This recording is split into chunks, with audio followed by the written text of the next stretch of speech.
काही दिवसांपूर्वी जिल्हा परिषद व पंचायत समिती निवडणुका झाल्या होत्या. तसेच पंचायत समिती मंगळवेढा येथे एक हाती सत्ता भारतीय जनता पक्षाची आली. तसेच मंगळवेढा पंचायत समिती सभापती व उपसभापती हे आमदार समाधान आवताडे यांचे उमेदवार झाले.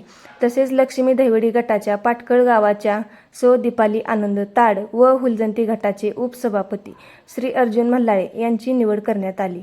पंढरपूर मंगळवेढा मतदारसंघाचे आमदार समाधान आवताडे, सभापती दीपाली ताड व उपसभापती अर्जुन मल्हाळे यांचा सत्कार करून त्यांना पुढील वाटचालीसाठी शुभेच्छा दिल्या आणि आमदार समाधान आवताडे यांनी त्यांचे निवडीबाबत आपले मत मांडले.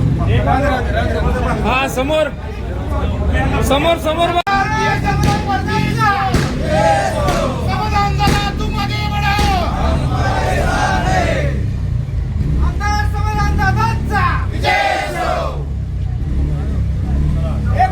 आज खऱ्या अर्थाने आज आनंदाचा दिवस आहे.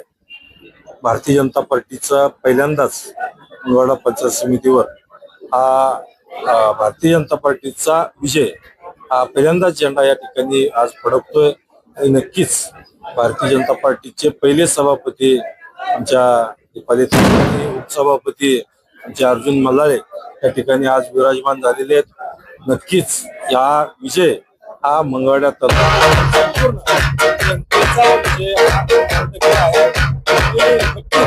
या विजयाचे मानकरी या मंगळवेढा तालुक्यातील संपूर्ण जनता. एकंदरीत जर बघितलं तर जिल्हा परिषदच्या चारही जागा तुम्ही निवडून आणलेत. विशेष करून अगदी पालकमंत्र्यांनी विशेषतः अगदी समाधान दादांचं कौतुक केले.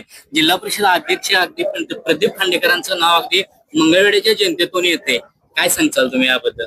भारतीय जनता पार्टीच्या म्हणजे नाव वगैरे अगोदर डिक्लेअर होत नाही, परंतु भारतीय जनता पार्टीचे आमचे सगळे सहकारी नेतृत्व हे सगळे बसून या बाबतीतला निर्णय घेतील आणि नक्कीच येणाऱ्या 2-4 दिवसाच्या आतच हा निर्णय सुद्धा त्या ठिकाणी डिक्लेअर होईल.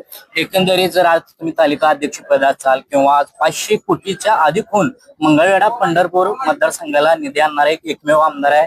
अगदी लोकांच्या अपेक्षा तुमच्याकडनं वाढले त्या दादा काय सांगता? खरं म्हणजे मंगळवेढा आणि पंढरपूर दोन्ही तालुक्यासाठी जवळजवळ 500 कोटीपेक्षा जास्त निधी त्या अर्थसंकल्पीय अधिवेशनामध्ये आपल्या पंढरपूर मंगळवेढा दोन्ही तालुक्याला मिळालेले आहेत. आणि नक्कीच मी आपल्याला सांगू इच्छितो की संपूर्ण महाराष्ट्रामध्ये या आपल्या मतदारसंघाकडे आदरणीय या राज्याचे मुख्यमंत्री देवेंद्र फडणवीस साहेब यांचं संपूर्ण लक्ष आहे. म्हणून या मतदारसंघाला जेवढा मागल तेवढा निधी देण्याचं काम माननीय मुख्यमंत्री महोदय करत आहेत. म्हणून आज जवळजवळ 288 मतदारसंघामध्ये सर्वाधिक जास्त निधी देण्याचं काम आपल्या पंढरपूर मंगळवेढ्याला आदरणीय देवाभावांनी या ठिकाणी केलं. एकंदरीत पंढरपूरचा एक प्रश्न आहे. अगदी कॉरिडॉर बाबत अगदी परवाच घर बाधितांनी मोर्चा काढला आणि त्याबद्दल तुमची भूमिका काय असणार आहे आमदार एक मंगळवेढा पंढरपूर समोर? खरं म्हणजे कॉरिडॉरच्या बाबतीत त्या लोकांच्यावरती कुठलाही जे बाधित लोक आहेत कुठलाही अन्याय होणार नाही आणि जर तसा अन्याय होत असेल तर 100% आम्ही लोकांच्या पाठीमागे राहू.